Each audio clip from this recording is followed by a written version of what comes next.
Target has to take a Black History Study kit off the shelves during Black History Month because, well, it's mislabeled. A TikToker revealed, here it is. So I went to get my kids this little magnet learning activity since Black History coming up from Target. I don't know who's in charge of Target, but these need to be pulled off the shelves like immediately. So I teach U.S. history, I study history, got my major in social studies, and I noticed some discrepancies like as soon as I open this. Like I said, these need to be pulled off the shelf. For starters, this is not Carter G. Woodson. This is W.e.b. Du Bois. Peep the stash, peep the stash. They got the name wrong. This is not W.e.b. Du Bois. This is Booker T. Washington. Peep the little fancy bow tie, peep the fancy little bow tie. And then this is not Booker T. Washington. This is Carter Woodson. You can see clearly the similarities. I get it, mistakes happen, but this needs to be corrected ASAP. Yeah, Target figured it out eventually. Let's put up the picture full mass. This is how it looked in presentation. And so at least they did not get that one wrong. Target has now pulled the children's activity kit off the shelves earlier this week after TikTok user Isa Teet, an educator who majored in social studies, shared that she purchased and it's called Civil Rights Magnetic Learning Activity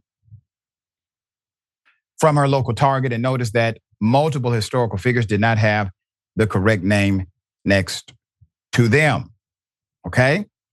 Quote, I want to get my kids this little magnet learning activity since Black History Month is coming. She said in a video that has garnered nearly 700,000 views and climbing. Quote, I don't know who was in charge of Target, she said, but these need to be pulled off the shelves immediately. I noticed some discrepancies as soon as I opened this. Okay.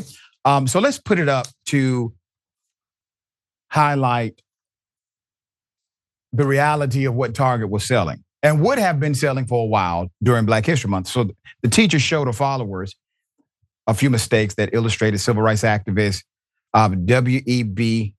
Du Bois and renowned scholar Carter G. Woodson, trailblazing educator Booker T. Washington. For example, the magnet, as you see, is labeled as one individual and then naturally it's somebody else. Now here's the thing, and I want you to keep the picture up. I've always had an issue with how corporations, even K through 12 education, will celebrate Black History Month. Typically, it is the same individuals, which all of them should be recognized and obviously are well received in the community.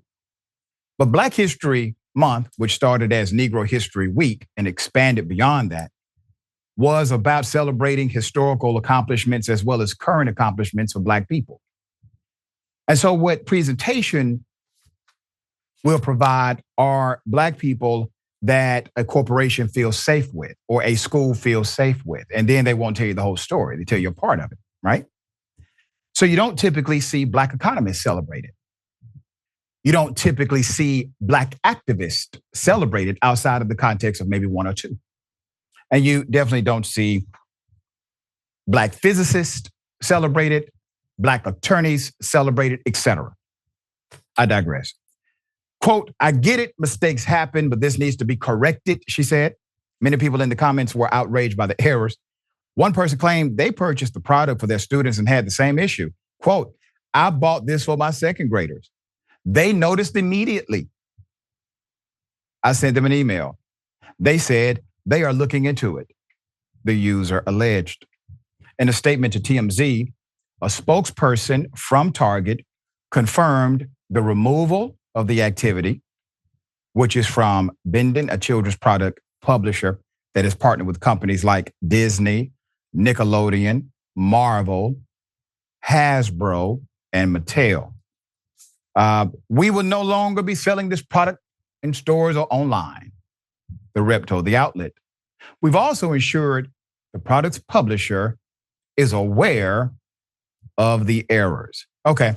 I find it hard to believe that the educator who went on TikTok was the first time somebody said, this ain't right. As a matter of fact, you have people responding to her TikTok video saying, I saw the same. I sent them an email and they responded, they're looking into it. I wonder, this is just me speculating.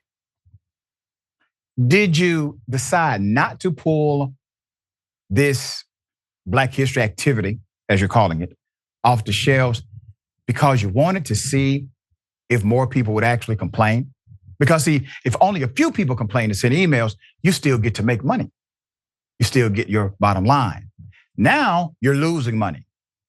Now the publisher is probably losing as well. And naturally, I see that you have a great relationship with the company, given the other brands that are involved with the historical nature of the business you do. The first email should have solved the issue. This would not even be a thing if they responded to those who were obviously complaining initially. In a video update, the teacher said she appreciated the overwhelming support and those who held the corporation accountable. Quote, I was not going to let it slide for my 200 students, and I'm not going to let it slide for my 2 babies, who I'm responsible for teaching. And it seems just so disrespectful, doesn't it? It really does. Now, when you compare what's happening to the education or the educational system in places like Florida and Texas, how they are ripping away teachers' opportunity and ability to simply teach true history, how they're making it illegal, a class 3 felony in some states for a teacher to teach outside of the bureaucracy they've created. The insanity permeates beyond that. All right, Jackson, when I tell you this was probably the least surprising story of Black History Month. Yeah, it's so much so that you kind of got to chuckle a little bit because it's like, of course, because he pointed that, and you pointed out how nothing really was done until publicity was made about the error, because it is pretty embarrassing. I mean, it really is, because it's not as if you have to know exactly who all 3 of those men were. You could have just, done a quick search to make sure that everything was matching, especially given the fact that, Target is a multi-billion-dollar organization. It's not a small enterprise. It's not something that like, oh, well, the staff was just overwhelmed. It just gotten, so it's pretty embarrassing, which is why they took it down. I guess at least they took it down. One, definitely shout out to this teacher who pointed it out. And, I think this is a good example of how raising awareness around things can work. I mean, this is a smaller issue compared to bigger things, but sometimes it can feel like nothing really makes a difference that we do. But no, that's not true at all. That's right. You can't let it slide. You bring attention to the matter. The same spirit, same energy is behind it that permeates in political circles as well. Because a lot of times people in these positions of power, they don't give a damn. They don't care. Quality control, that should be normative with every product, all of them.